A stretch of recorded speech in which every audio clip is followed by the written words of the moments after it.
हरो यद्य उपदेष्टा ते हरिः कमलजो अपि वा तथापि न तव स्वास्थ्यम सर्व विस्मरणादृते।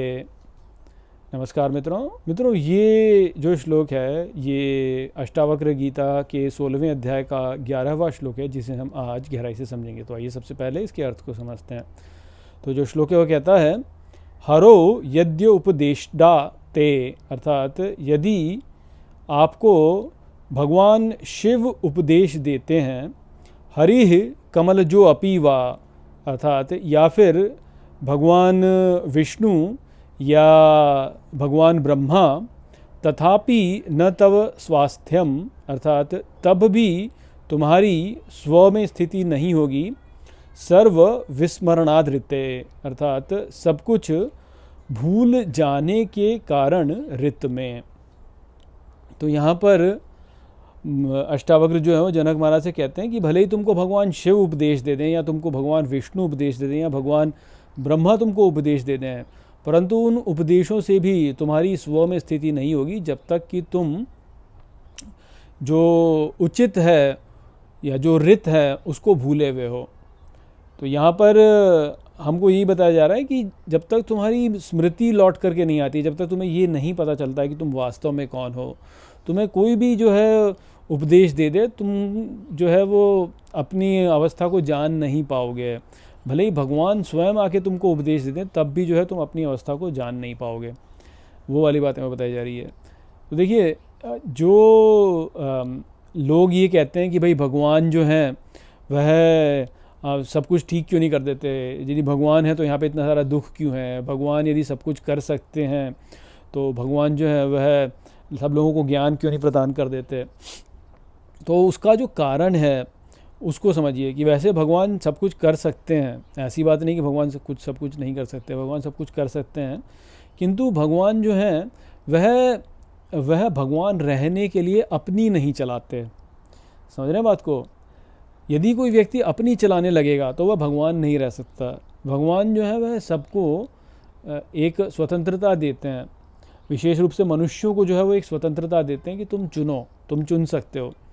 ये जो है ये उन्होंने एक प्रकार से देखा जाए तो एक नियम अपने लिए बनाया कि मैं अपनी ज़बरदस्ती नहीं करूँगा किसी पे, जैसे कहते हैं ना ज़बरदस्ती मत करो। तो भगवान का ये एक नियम है कि वह किसी पर ज़बरदस्ती नहीं करते। हाँ, यदि कोई भक्त जो है वो आकर के स्वयं भगवान को बोले कि भगवान आप मुझ पर ज़बरदस्ती करो, तो फिर भगवान ज़बरदस्ती करेंगे, परंतु उसके लिए भक्त को जाके पहले कहना पड़ेगा भगवान से कि मुझ पर ज़बरदस्ती करो, मुझ पर कृपा करो, मैं आपकी शरण में हूँ, अब मैं आपकी शरण में हूँ, जो आप करोगे मैं स्वीकार करूँगा। तो आप ज़बरदस्ती करना चाहते तो करो। यही भगवत शरण का की जो महानता है वो यही है वास्तव में, कि भक्त जो है वो आके भगवान से कहता है कि मुझ पर ज़बरदस्ती करो, अब आप जो करना है तो वही करो, आप करो, मैं अपनी नहीं चलाऊँगा। तब भगवान तब ज़बरदस्ती करते हैं भगवान। परंतु जब तक किसी भक्त ने जो है अपना स्वयं का जो है समर्पण नहीं किया है, तब तक भगवान ज़बरदस्ती नहीं करेंगे किसी पर, क्योंकि ये भगवान ने नियम बना रखा है कि मैं किसी पर ज़बरदस्ती नहीं करूँगा। अर्थात भगवान की परिभाषा ही है कि वो अपनी ज़बरदस्ती नहीं करते किसी पर।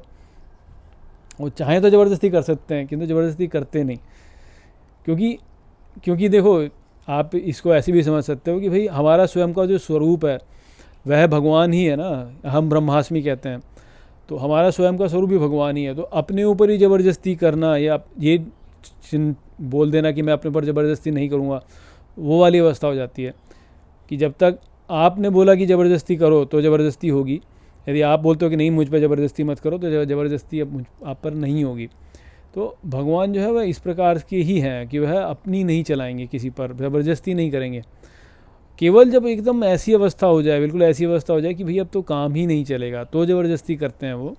या कोई आपसे आकर के बोले कि मुझ पर ज़बरदस्ती करो, तो ज़बरदस्ती करते हैं।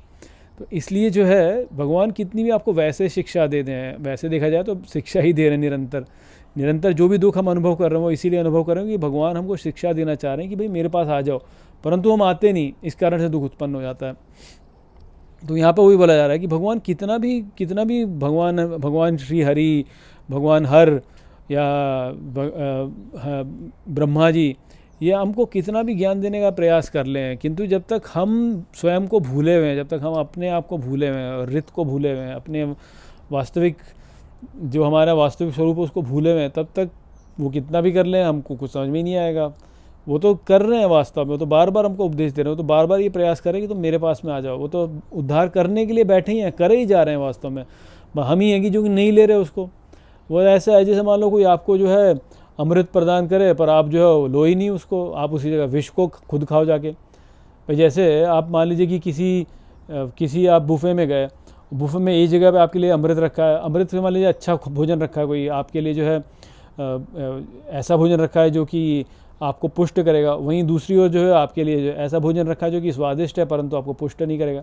मान लीजिए एक तरफ तो आपको जो है दूध, दही, फल ये रखे हुए हो आपके लिए, एक तरफ आपके लिए रखा हुआ हो मदिरा और रसगुल्ले और बहुत ज़्यादा ऐसा सड़ा गला भोजन रखा हो, तो अब आप उसको ना खाओ, इसको खाओ जाके। तब रखने वाले ने तो रख दिया सामने, पर अब आपके ऊपर है ना, आपको चुनना है, क्योंकि भगवान ज़बरदस्ती नहीं करते हैं।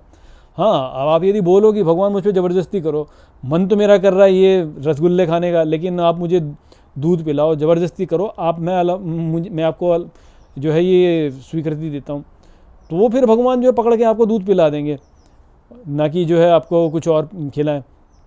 परंतु अब आप ही मान लो कि नहीं मैं तो जो है यही खाऊंगा, तो भगवान ज़बरदस्ती नहीं करते। ये वाली व्यवस्था यहाँ पे है कि वो कितनी भी शिक्षा आपको ऊपर से शिक्षा देने लगे, परंतु आप स्वीकार ही ना करना चाहो तो क्या होगा? कुछ हो ही नहीं सकता भाई, कुछ हो ही नहीं सकता। जब तक आपके अंदर ये महत्व नहीं है उठता है कि भाई हाँ मुझे भगवत प्राप्ति करनी है, यदि आपके अंदर ये भाव नहीं उठता है कि मुझे ज्ञान प्राप्त करना है, तो भाई कोई कितना भी ज्ञान दे दे आपको थोड़ी प्राप्त होगा वो।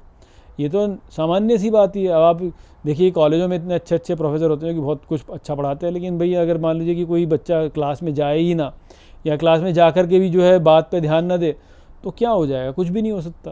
तो वो वाली बात है जो कि यहाँ पे बताई जा रही है कि भले ही भगवान स्वयं आपके आके तुमको जो है उपदेश दे दें, किंतु यदि जो है आप स्वयं को भूले हुए हो और आप जो है रित में स्वयं को स्थापित ही नहीं कर रहे हो, तो कुछ भी नहीं मिलेगा आपको, कुछ आप प्राप्त नहीं कर पाओगे, स्व में स्थिति नहीं हो पाएगी आपकी। तो वो संदेश था यहाँ पर इस श्लोक में। आशा करता हूँ कि मैंने इस श्लोक को आपको अच्छे से समझा दिया होगा। चलिए इसी के साथ इस वीडियो को यहीं पे समाप्त करते हैं। नमस्ते।